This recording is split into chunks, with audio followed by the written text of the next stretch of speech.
అందరికీ నమస్కారం. కార్యక్రమం ప్రారంభించే ముందు గురువుగారు బ్రహ్మర్షి పత్రి గారికి ఒకసారి మనం ధన్యవాదాలు చెప్పుకుందాం. మనం గత 16 ఎపిసోడ్‌ల నుంచి ఒక విషయమే చెప్పుకుంటున్నాం. బుద్ధుని యొక్క బోధలు. ఈరోజు అందులో 14 పార్ట్. 16 బోధలో 14 పార్ట్. ఏమిటంటే ఆ 16వ బోధ దూషించి దండించి బుద్ధి చెప్పేవాడు సత్పురుషులకు ఆత్మీయుడవుతాడు. దుష్టులకు, భ్రష్టులకు అయిష్టుడే అవుతాడు. ఇది సద్గురువును ఉద్దేశించి ఆయన చెప్పినటువంటి విషయం.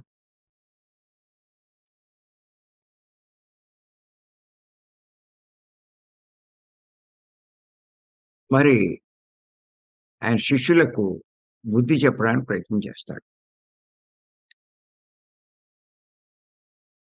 ఎందుకు అంత ప్రయత్నం చేస్తాడు? దూషించడమే కాదు, ఒక్కొక్కసారి దంచ దండించడం కూడా జరుగుతూ ఉంటుంది. అని మనం ఆలోచిస్తే బుద్ధి అంత గొప్పది అన్నది మనకి అర్థమవుతుంది.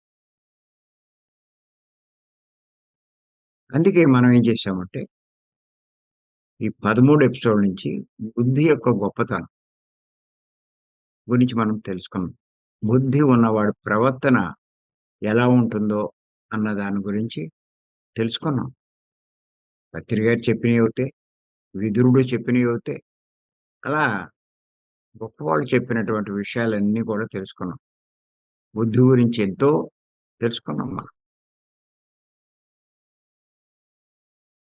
ఈరోజు ఈ బుద్ధి గురించి, ఈ బుద్ధి ఉన్నవాడి గురించి భగవద్గీతలో ఏం చెప్పబడిందో అది కూడా మనం తెలుసుకుందాం. భగవద్గీతను మించింది లేదు. కృష్ణ భగవానుడు సామాన్యుడేం కాదు. అంచేత అది ప్రతి ఒక్కడికి ప్రామాణికమే. ధరించవలసిందే. అంచేత ఆయన అసలు ఈ బుద్ధి ఎలా వికసిస్తుంది? ఎవరికి వికసిస్తుంది?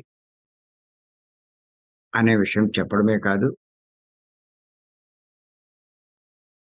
ఆ బుద్ధి వికసిస్తే వారి ప్రవర్తన ఎలా ఉంటుంది? అన్న విషయాలు కూడా ఆయన చెప్పడం జరిగింది. ఇయన్నీ ఎందుకు మనం కూడా తెలుసుకుంటున్నామంటే, జీవితంలో ఎవరైనా సరే కష్టాలు ఉండకూడదనే అనుకుంటా. ఉండకూడదని అనుకుంటే ఉండకుండా పోవు. దానికి చేయవలసిన కృషి చేయాలి. ముఖ్యంగా కష్టాలకు కారణం మనం చేసే పనులు. ఈ పనులకు కారణం మరి బుద్ధి లేకపోవడమే. అందుకే ఎవరైనా పిల్లలు కానీ, ఇంకోళ్ళు ఎవరైనా సరే చెయ్యకూడని పనులు చేస్తే బుద్ధి లేదా అని అడుగుతూ ఉంటారు. తిడుతూ ఉంటారు.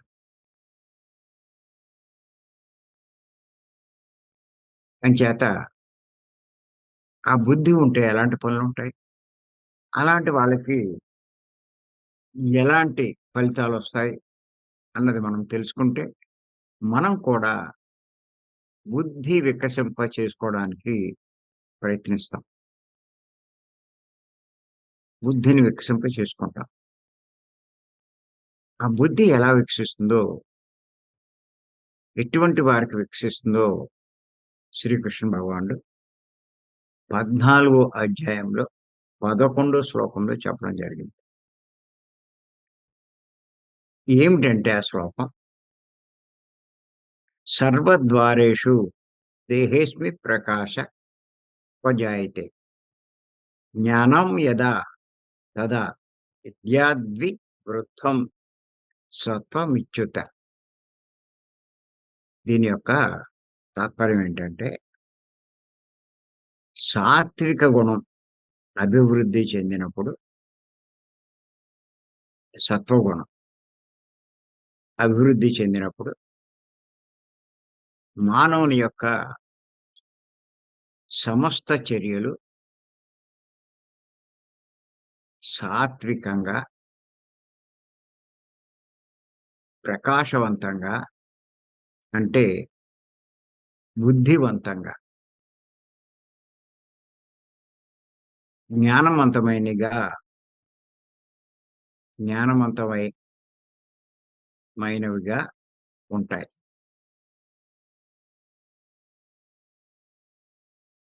అంటే బుద్ధి ఎవరికుంటుంది అంటే, సాత్విక గుణంలో వచ్చిన వారికే ఈ బుద్ధి అభివృద్ధి చెందుతుంది. ఈ బుద్ధి పెరుగుతుంది, వికసిస్తుంది అని గీతలోనే చెప్పబడింది. అందుకే మనం చెప్పుకుంటున్నాం. మరి సాత్విక గుణం అంటే ఏంటి?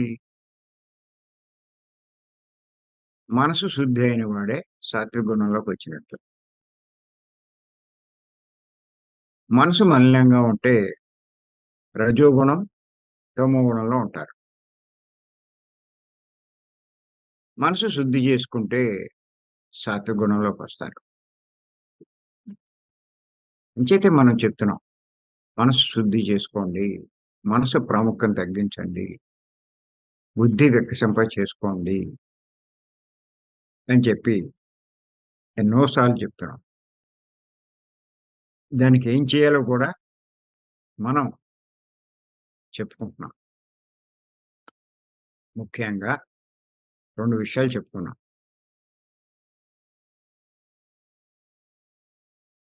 ఏమిటంటే తీవ్ర ధ్యాన సాధన చేయడం, తీవ్ర ధ్యాన సాధన చేయడం, సాత్వికమైన శాకాహారం తీసుకోవడం. ఈ రెండే చెప్పుకుంటున్నాం. తీవ్ర ధ్యాన సాధన, సాత్వికమైన శాకాహారం.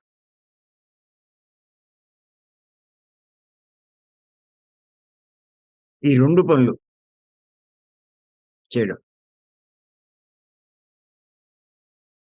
ఇప్పుడేం జరుగుతుంది అంటే,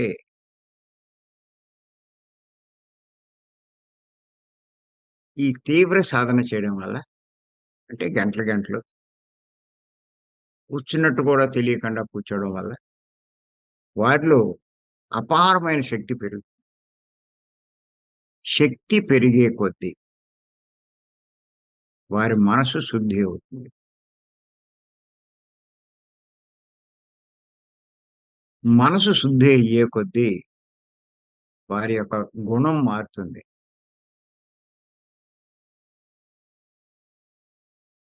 ఆ గుణం మారే కొద్దీ,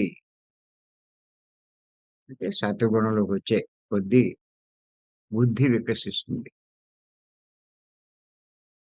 అప్పుడు వాడి ప్రవర్తన, పనులు, మాట, చేతలు, ఆలోచన విధానం అన్నీ మారిపోతాయి. గుణం మారితే అన్నీ మారిపోతాయి. బుద్ధి వికసిస్తే అన్నీ మారిపోతాయి.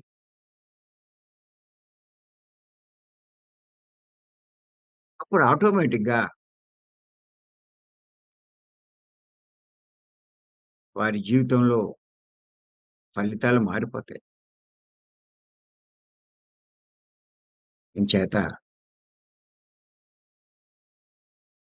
ఈ సాత్విక గుణ లక్షణాలు, అంటే బుద్ధి ఉన్నవాడి యొక్క ప్రవర్తన ఎలా ఉంటుందో అవి కూడా కొన్ని తెలుసుకుందాం. ఒకటి, ఫలాపేక్ష లేకుండా ఉండడం.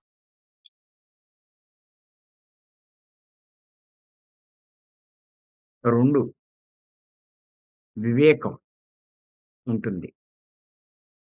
వివేకం కలిగుంటాడు.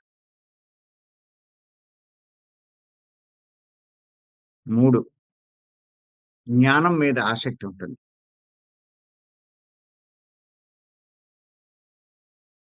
4 అంతఃకరణ శుద్ధి కలిగి ఉంటాడు. 5 బ్రహ్మచర్యం. అంటే బ్రహ్మంలో చరిస్తూ ఉంటాడు.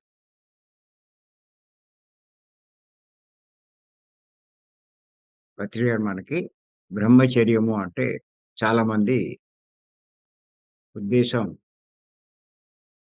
స్త్రీ, పురుషులు దూరంగా ఉంటారనుకుంటారు. అది కాదు బ్రహ్మచర్యం అంటే. బ్రహ్మంలో చరించడం. అంటే ఆత్మ మీద ఆసక్తి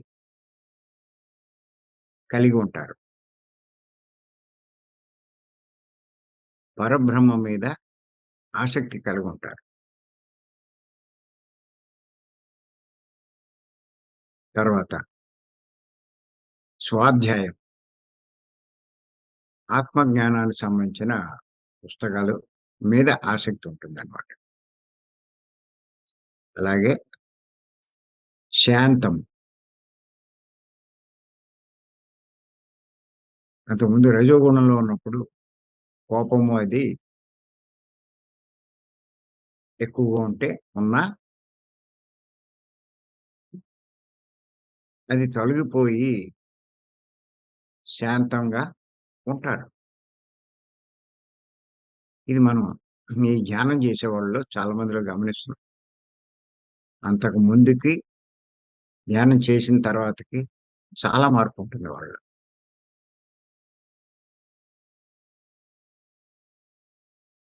ఇయన్నీ గుణం మారే కొద్దీ వచ్చే మార్పులేనండి. ఇంకా అహింస. హింస చెయ్యరు. వారి వల్ల ఎవరికీ బాధ కలగనివ్వరు. ఆఖరికి జీవులైనా సరే, ప్రాణులైనా సరే, జంతువులు, పక్షులు ఇయన్నీ.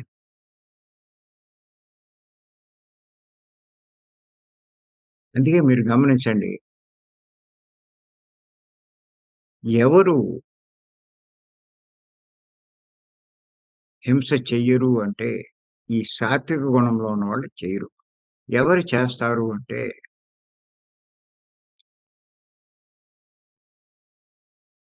ఈ రజోగుణము ఇలాంటి లక్షణాలున్నవాళ్ళు. మనసు మలినంగా ఉన్నవాళ్ళే చేస్తూ ఉంటారు. మనం యూట్యూబ్‌లో చూస్తున్నాం. కుర్బానీ అని చెప్పి ఆ ఎద్దుల్ని, దున్నల్ని బాగా మేపుతారు. మేపి వాటిని తీసుకెళ్ళి ఆటిని ఓ 10 మందో, 20 మందో కలిసి పడగొట్టి తాళ్ళతో కట్టేసి అది బతికుండగానే వాటిని కోసేస్తారు. కొంతమంది కాళ్ళు నరికేస్తారు. ఇంకా అటు ఇటు వెళ్ళడానికి వీలు లేకుండా. వాటిని చంపడమే ఉండదు.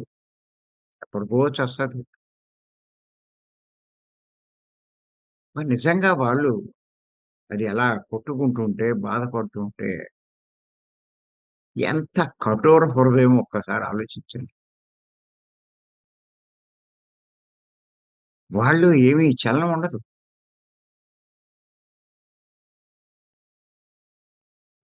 అంటే ఆ జాలి, దయ, ఆ కరుణ ఏముండవు. అది ఏమైపోతున్నా ఆడికనవసరం.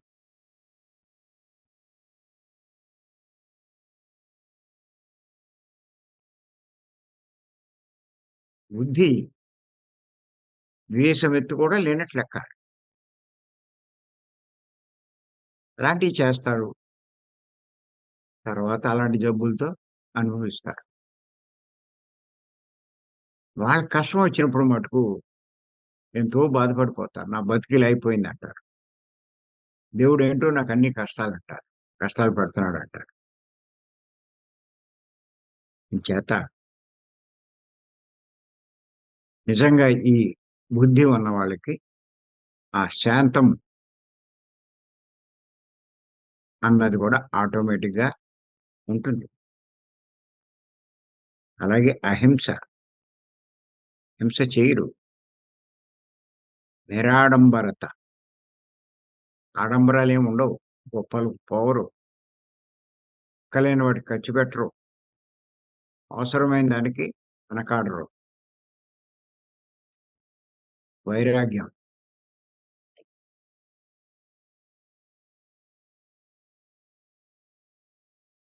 ఏది అవసరం లేదో దాని మీద వైరాగ్యం చూపిస్తారు.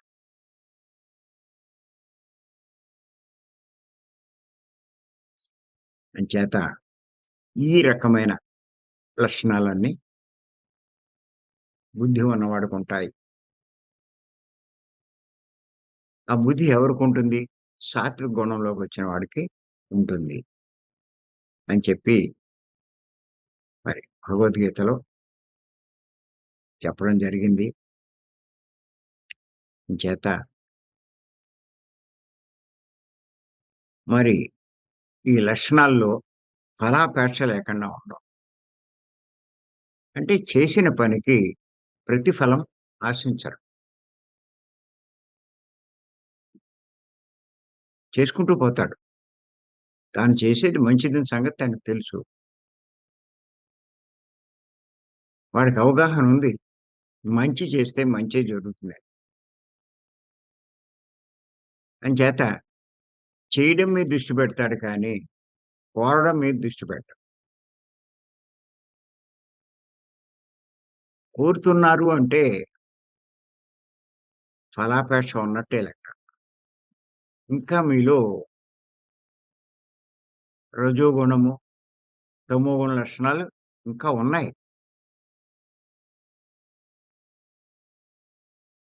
ఎంచేతంటే ఎంత ధ్యానం చేస్తున్నా, ఇంకా మీరు ప్రతిఫలం ఆశిస్తున్నారు అంటే,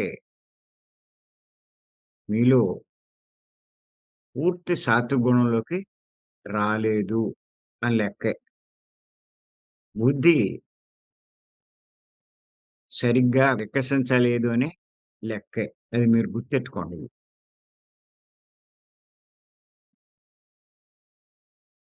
మిమ్మల్ని మీరు పరీక్షించుకుంటే మీకు అర్థమవుతుంది. ఎక్కడికక్కడ మనం పరీక్ష చేసుకోవాలి మనల్ని మనం. నా పరిస్థితి ఎలా ఉంది ఇప్పుడు? ఎదిగానా లేదా? మంచి మార్పొచ్చిందా లేదా? నేను సేఫ్ జోన్‌లో ఉన్నానా లేదా?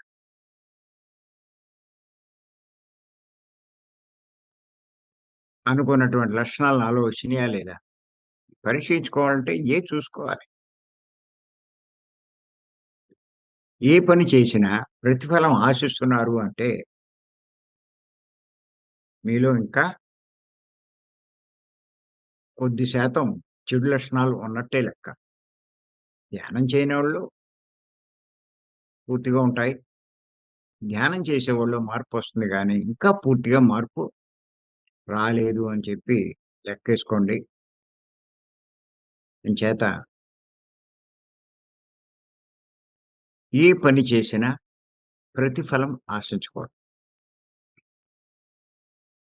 అందుకే గీతలో కూడా చెప్పాడు కదా! ఆయన నీకు చెయ్యడానికే అధికారం ఉంది కానీ, దాని ప్రతిఫలం ఆశించే అధికారమే లేదన్నాడు. కర్మణ్యేవాధికారస్తే మా ఫలేషు కదాచర. అంచేత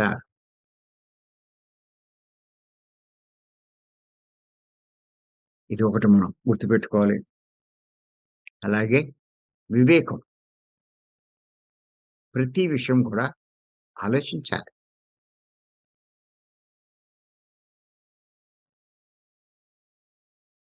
ఏదైనా సరే బాగా ఆలోచించాలి.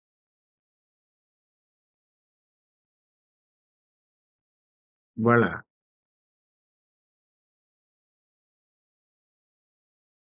మరి మన జానకి క్లాస్ చెప్పింది.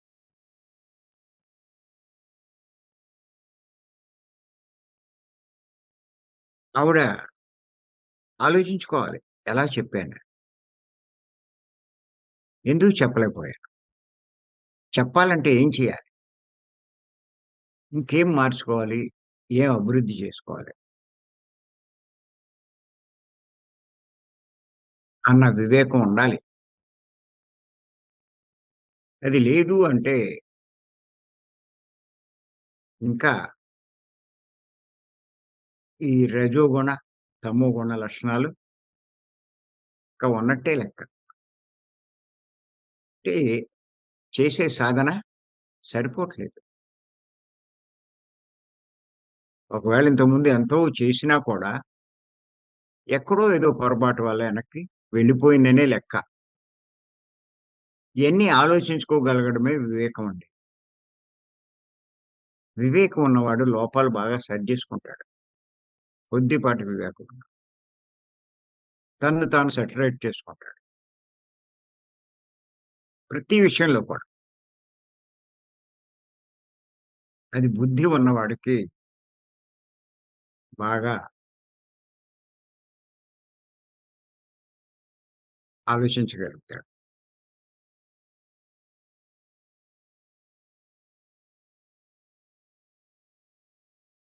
రమణ మహర్షి వారు చెప్తారు గదా! "నువ్వెవరో తెలుసుకో." ఎలా తెలుసుకుంటావు అంటే, కాస్త వివేకం ఉపయోగించు అంటారు. విచారణ చెయ్యి అంటారు.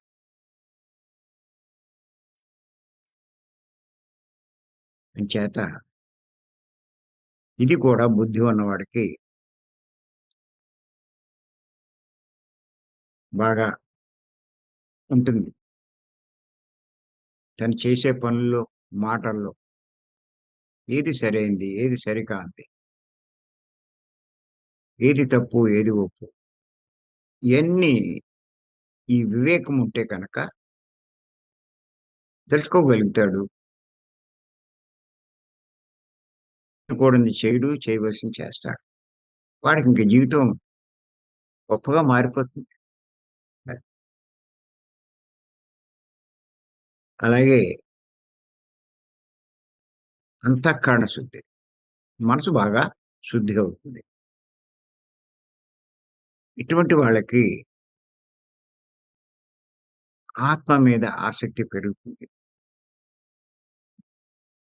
అదే బ్రహ్మంలో చరించడం. ఖాళీ దొరికితే ధ్యానంలో కూర్చుంటారు. కళ్ళు మూసుకోవాలని కూర్చోవాలనే అనిపిస్తుంది. పావుగంట ఖాళీ వచ్చినా, అరగంట ఖాళీ వచ్చినా, 5 నిమిషాలు ఖాళీ వచ్చినా, ఆ కళ్ళు మూసుకుంటూ ఉంటారు.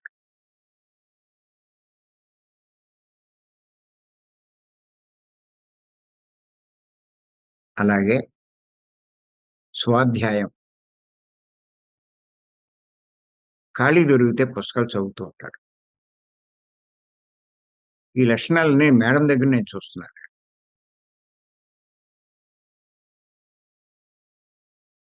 ఖాళీ దొరికితే ధ్యానంలో కూర్చోవడం, లేకపోతే ఏదైనా ఒక పుస్తకం చదవడం. పుస్తకాలు చాలా ఉన్నాయి ఆవిడయి. మనం కూడా సేకరించుకోవాలి. ఆత్మజ్ఞానం మీద ఉన్నటువంటి పుస్తకాలన్నీ సేకరించుకొని, మనం కూడా దగ్గరలో ఉన్న బీరువాలో పెట్టుకోవాలి. అస్తమానం ఒకే పుస్తకం చదవలేం. ఒక్కొక్కసారి ఒక్కొక్క పుస్తకం తీసి మనం చదువుతూ ఉంటే, అందులో కొన్ని పాయింట్‌లొస్తాయి. అయన్నీ మళ్ళా మీరు ఒక డైరీ పెట్టుకొని డైరీలో రాసుకోవాలి. మీరలా రాసుకుంటూ ఉంటే, మీకు తెలియకుండానే ఎన్నో విషయాలు తెలుస్తాయి. అవన్నీ మనకి క్లాసులు చెప్పడానికి ఎవరైనా కనపడితే వాళ్ళ సందేహాలు నివృత్తి చేయడానికి, వాళ్ళకి సలహాలివ్వడానికి ఇయన్నీ బాగా ఉపయోగపడతాయి. అంతేకాదు బుద్ధి పెరిగే కొద్దీ మేధస్సు పెరుగుతుంది. జ్ఞాపక శక్తి కూడా పెరుగుతుంది. ఇప్పుడు ఇయన్నీ ఇంకా బాగా గుర్తుంచుకొని సరైన సలహాలివ్వగలుగుతారు ఎవరికైనా సరే. అంచేత ఈ స్వాధ్యాయం కూడా చాలా ముఖ్యం. స్వాధ్యాయం చేయడం అంటే గొప్పవాళ్ళు అనుభవపూర్వకంగా తెలుసుకున్నటువంటి సత్యాలు పుస్తక రూపంలో ఉంచుతారు వాళ్ళు. అవి మనకి ఎంతగానో ఉపయోగిస్తాయి.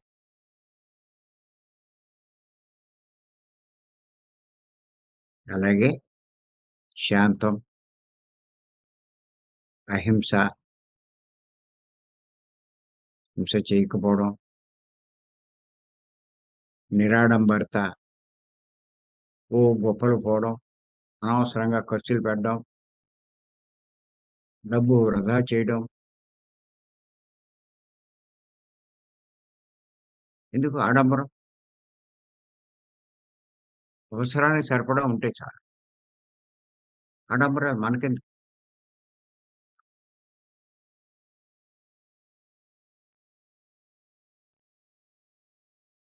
ఎంత సింపుల్‌గా ఉంటే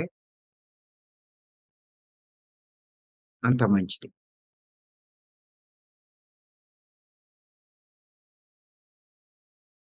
కొన్ని కొన్ని పరిస్థితుల్లో అనుకున్న సౌకర్యాలు ఉండకపోవచ్చు. అప్పుడు చాలా ఇబ్బందులు పడవలసొస్తది. సామాన్యంగా జీవించడం అలవాటు చేసుకున్నట్లయితే ఏ ఇబ్బంది ఉండదు.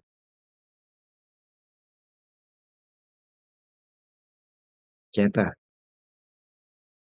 నిరాడంబరత అన్నది కూడా చాలా అవసరం.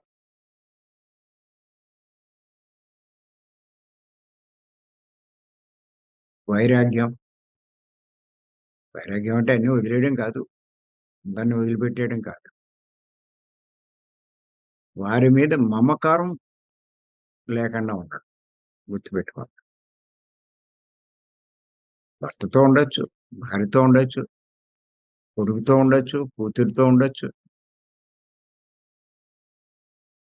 ఉండొచ్చు. వదిలిపెట్టి ఎళ్ళిపోక్కర్లేదు. పత్రిక స్పష్టంగా చెప్పారు.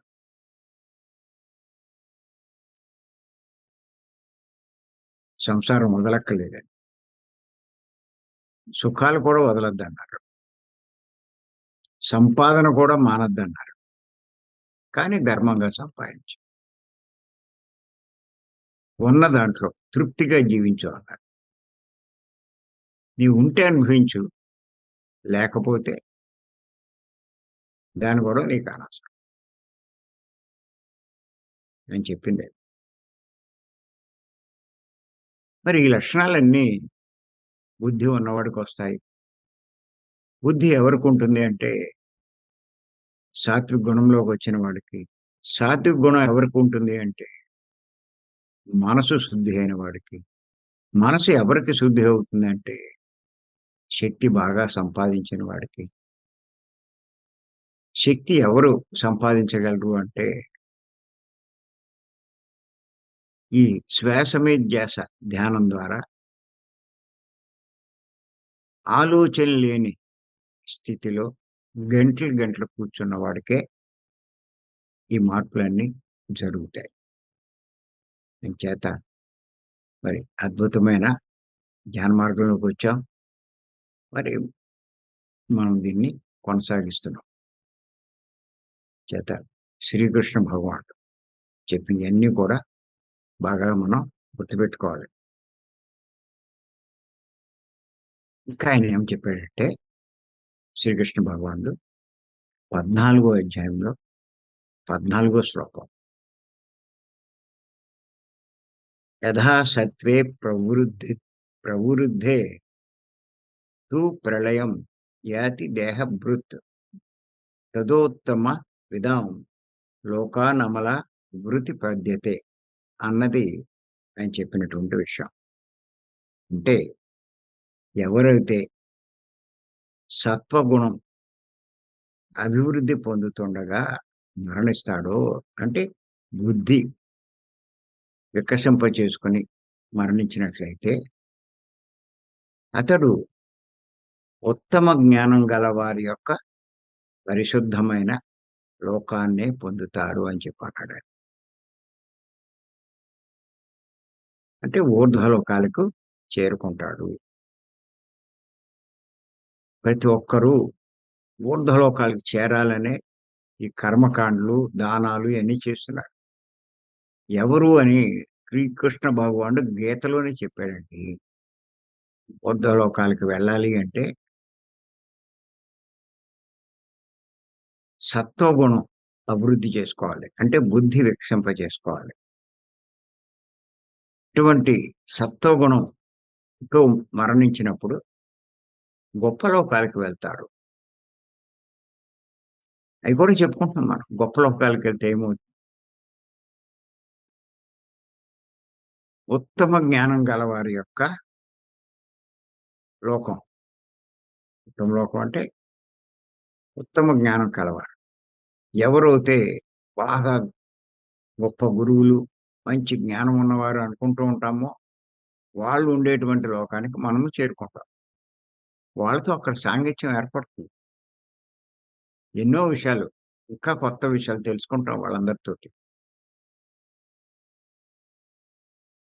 మళ్ళా మన భవిష్యత్తు జన్మ సరైనది ఎంచుకుంటాం. అది కాకుండా ఇంకోటి కూడా చెప్పాను. ఆ ఉత్తమ లోకాలకి, ఊర్ధ్వలోకాలకి చేరుకున్న వాళ్ళకి చాయిస్ ఉంటుంది.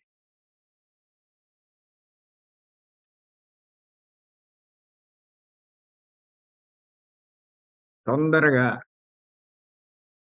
జన్మలు పూర్తి చేసుకోవడానికి, లక్ష్యం సాధించడానికి ఎటువంటి జన్మ తీసుకుంటే అవకాశం ఉంటుందో, అలాంటి జన్మ ఎంచుకునేటువంటి అవకాశం వాళ్ళకి ఉంటుంది.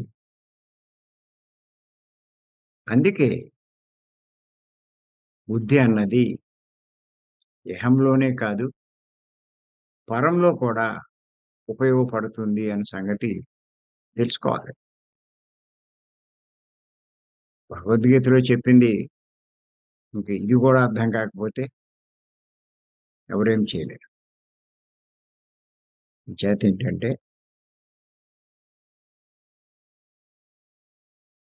ఆయన శ్రీకృష్ణ భగవానుడు చాలా స్పష్టంగా ఈ విషయం చెప్పడం జరిగింది. చేత మనం అంతా కూడా బుద్ధి వికసింప చేసుకుందాం. అందుకే గురువులు కూడా ప్రతి ఒక్కరిలో కూడా బుద్ధి వికసింప చేయడానికే ప్రయత్నం చేస్తారు. దాని మీదే దృష్టి పెట్టమంటారు ముందు. దానికోసం దూషించడం, కటువుగా తిడతారు. దండించడం కూడా చేస్తారు. ఇంత కఠినంగా వ్యవహరించి వారిలో బుద్ధి వికసింప చేయడానికి ప్రయత్నం చేస్తారు. అది. చేత ఎంత అద్భుతమైన సందేశం గౌతమ బుద్ధుడు ఇవ్వడం జరిగింది ఇది. ఎంత అర్థం ఉంది అందులో.